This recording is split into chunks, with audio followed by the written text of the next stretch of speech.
வணக்கம், welcome to நஞ்சில் diaries. இன்றைக்கி நம்ம இந்த ரோட் சைட்லலாம் வச்சுருப்பாங்கல்ல வண்டியில் மஷ்ரூம் மசாலா, அதை தான் நம்ம இன்றைக்கி பார்க்க போகிறோம். அதை நம்ம வீட்டில் எவ்வளோ சூப்பராகிட்டு டேஸ்டாகிட்டு பண்ணலாங்கிறது தான் இந்த வீடியோவில் பார்க்க போகிறோம். வாங்க வீடியோக்குள்ளே போய் அதை எப்படி செய்யலாங்கிறத பார்க்கலாம்.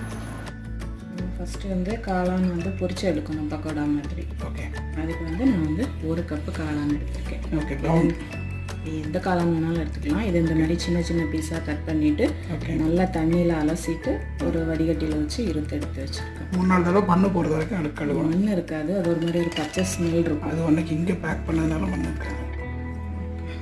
இப்போ 1 கப்பு அது போட்டிருக்கேன். சரி, 1 கப்பு முட்டைக்கோசு.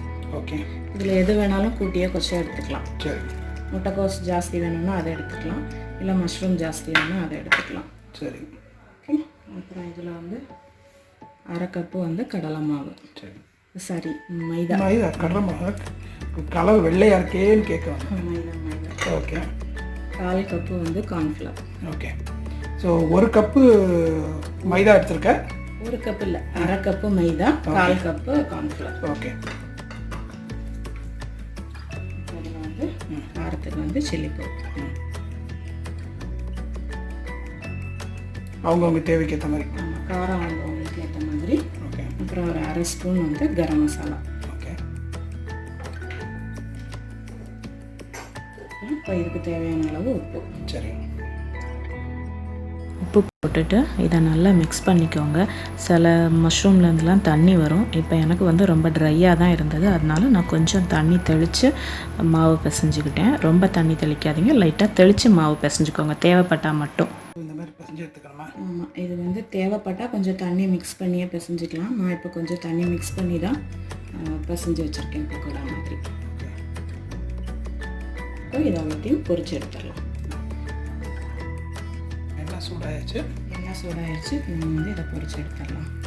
இதை இப்படி தட்டி, இன்னும் இதை நம்ம பொரிச்சிட்டு 2ஆக பிச்சு போட்டு தான் அது பண்ணுவோம். அப்படியா? ஆமாம், அதனால் இதை வடை மாதிரி இது பண்ணாமல் சும்மா இப்படி ஃப்ளாட்டாக.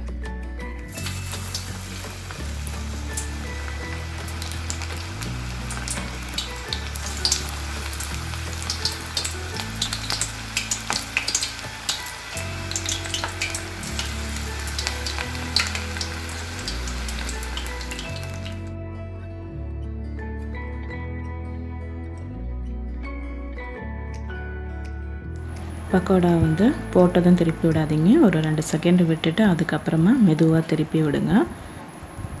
நல்லா கிறிஸ்பியாக வர்றது வரைக்கும் நம்ம இதை ஃப்ரை பண்ணி எடுத்துக்க போகிறோம். நீங்கள் இதை போடும்போதே சின்ன சின்னதாக போட்டிங்க அப்படின்னா உங்களுக்கு இதை 2ஆக உடைக்க வேண்டிய அவசியம் இருக்காது. ஏன்னா நம்ம மசாலாவில் பெருசாக போடும்போது உள்ளே நம்ம பண்ணுற மசாலா உள்ளே இறங்காது. அதனால நீங்கள் போடுறதே சின்ன சின்னதாட்டு தட்டி வடை மாதிரி போடாமல் நல்லா ஃப்ளாட்டாட்டு தட்டி போட்டிங்க அப்படின்னா உங்களுக்கு திருப்பி அதை உடச்சி போட வேண்டிய அவசியம் இருக்காது. இதே மாதிரி நம்ம எல்லா பக்கோடாவையும் ரெடி பண்ணி எடுத்துக்கலாம். இப்போது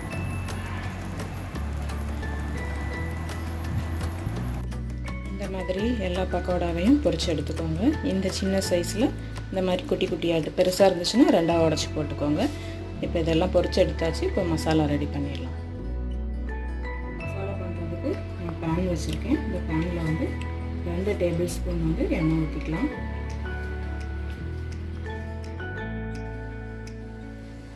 இப்போ எண்ணெய் சூடாயிடுச்சு. இதில் 2 பெரிய வெங்காயம் கட் பண்ணி எடுத்து வச்சுருக்கேன், அதை போட்டுக்கலாம்.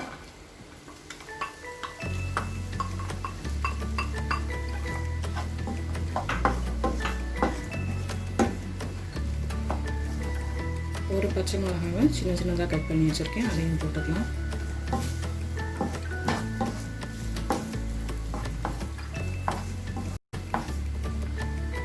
கொஞ்சம் கருவேப்பிலை போட்டுக்கலாம்.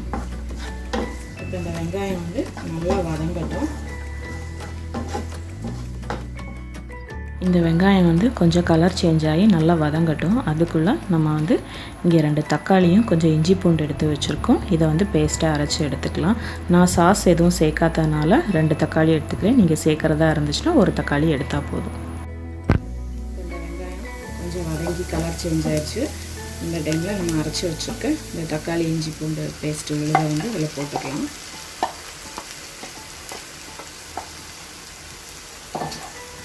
தக்காளி நல்லா வதங்கி அந்த பச்சை ஸ்மெல்லாம் நல்லா போகணும். அது அது வரைக்கும் இதை வதக்கி எடுத்துக்கலாம். இதில் வந்து நம்ம மசாலாலாம் போட்டுக்கலாம். காரத்துக்கு ஏற்ற மாதிரி நீங்கள் சில்லி பவுடர் போட்டுக்கோங்க. இது வந்து கொஞ்சமாக சிக்கன் மசாலா, ஒரு 1/2 ஸ்பூன் சிக்கன் மசாலா போட்டிருக்கேன்.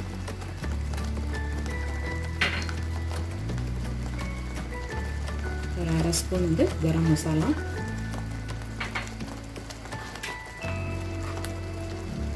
ஒரு ஸ்பூன் வந்து மல்லித்தூள்.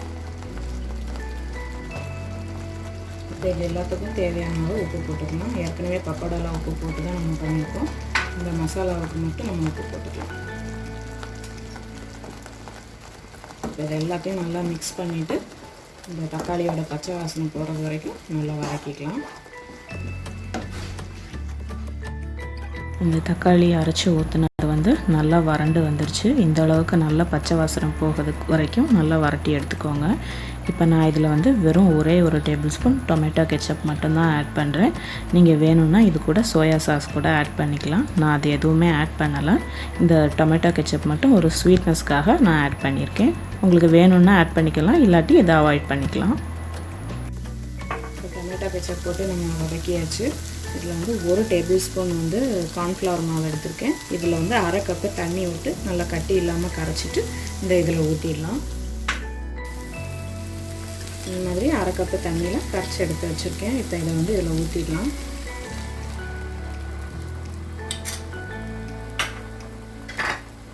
ஊற்றிட்டு இதை நல்லா மிக்ஸ் பண்ணி விட்டுருங்க.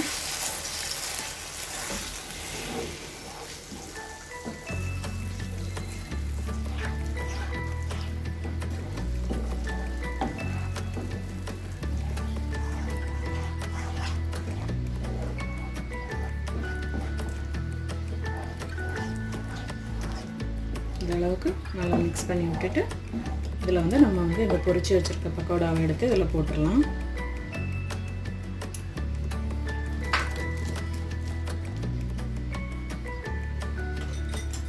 இந்த மசாலா இதுக்குள்ளே நல்லா இறங்கணும்.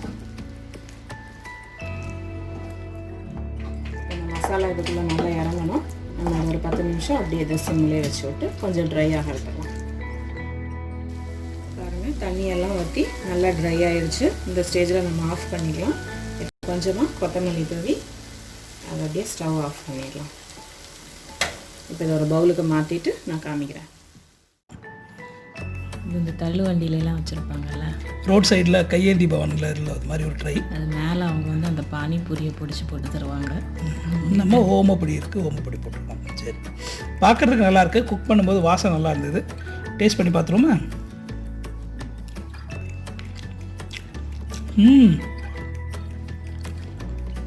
வாவ்! நான் அந்த மஷ்ரூம் எல்லாம் கட் பண்ணி போட்டு, கேபேஜ் எல்லாம் கட் பண்ணி போட்டு பண்ணும்போது இது எப்படி இருக்க போகும்போதும் சொதப்ப போகிறதான்னு நினச்சேன். அட்டகாசமாக வந்திருக்கு. சப்பாத்தி கூட, ஃப்ரைட் ரைஸ் கூடலாம் சாப்பிட்றதுக்கு ஒரு சூப்பரான சைட் டிஷ். ஒன்றும் இல்லைனாலும் சாயங்காலம் டீ கூட பண்ணுறதுக்கு அருமையான ஒரு ஈவினிங் ஸ்நாக்ஸ். காளான் மசாலா ரொம்ப சூப்பராக ரெடி ஆயிடுச்சு. இதை கண்டிப்பாக நீங்களும் உங்கள் வீட்டில் ட்ரை பண்ணி பாருங்கள்.